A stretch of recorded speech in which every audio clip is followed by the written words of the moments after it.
Eu tinha 13 para 14 anos quando eu comecei a me envolver com um garoto que era da minha turma. E lá na minha escola era muito legal, muito divertido, eu fazia amizade com todo mundo, eu era conhecida, eu amava ir pra escola, né? E eu comecei esse relacionamento escondido porque o meu pai era extremamente rígido, muito mesmo. Ele não deixava eu fazer nada, era sempre da casa pra escola, da escola pra casa. E aí, como ele trabalhava o dia inteiro, eu sempre tentava dar um jeito de encontrar esse meu namoradinho fora da escola também. A gente não queria namorar só dentro da escola, fora também. E assim, nós fomos sustentando essa mentira por 1 ano e 5 meses. Até que meu pai descobriu. Eu não sei como, mas ele descobriu. E quando eu cheguei em casa, ele me deu uma surra, mais uma surra, e simplesmente falou que ia me mudar de escola. Me fez terminar com meu namorado e me colocou na escola 2 horas distante da nossa casa.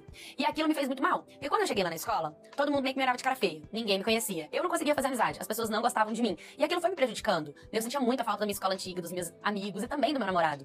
E acabava que isso foi afetando meus estudos. Mas eu continuava pra aula. Como ninguém me dava atenção, tinha um garotinho lá que ele começou a me dar atenção, a conversar comigo e eu simplesmente me apaixonei por ele. E comecei a namorar com ele também, né? Só que como a escola era muito longe e eu tava me sentindo muito pra baixo de ir pra aula, eu passei a deixar a escola. Só que eu falava pros meus pais que eu ia, porque os meus pais saíam cedo todos os dias. E como eu ia pra escola de ônibus, eles não viam eu indo pra aula. Então, quando eles chegavam à tarde, eu falava como se eu tivesse ido pra aula. Não, eu fui, nossa, hoje a aula foi assim, foi essa mentira pros meus pais. E eu fui sustentando essa mentira. E continuando namorando com um rapaz, né? Com um garoto.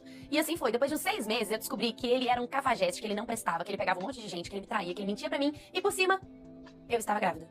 Só que eu não tava acreditando que eu tava grávida ainda. Porque eu era uma criança de 14 anos de idade e tava próximo do meu aniversário de 15 anos. Eu lembro que foi o dia do meu aniversário de 15 anos, eu comemorei ali com os meus pais e na minha cabeça, a minha cabeça tava uma confusão e eu fui lá comprar o teste de gravidez. Pum, positivo. E eu, cara, como que eu vou contar pro meu pai? Se meu pai me deu uma surra porque eu tava namorando, imagina eu contar que tô grávida, né? Eu pensando, como que eu vou fazer isso? Aí eu cheguei no pai, né, no meu namoradinho, e ele falou que eu era uma vagabunda, que eu não prestava, e que o filho não era dele, que ele não queria saber dessa criança, né? E aí, o que ele fez? Ele chegou nos meus pais, ou seja, ele não deixou eu contar pros meus pais. Foi ele. Ele começou a falar que eu era vagabunda, que eu não prestava, que eu ficava com um monte de pessoas. Nossa, falou tanta coisa pros meus pais, que quando eu cheguei em casa, eu mesmo grávida, o meu pai me deu uma surra, mas ele me bateu tanto, tanto, tanto, que eu nunca vou esquecer na minha vida, mesmo tendo perdoado ele, eu nunca vou esquecer.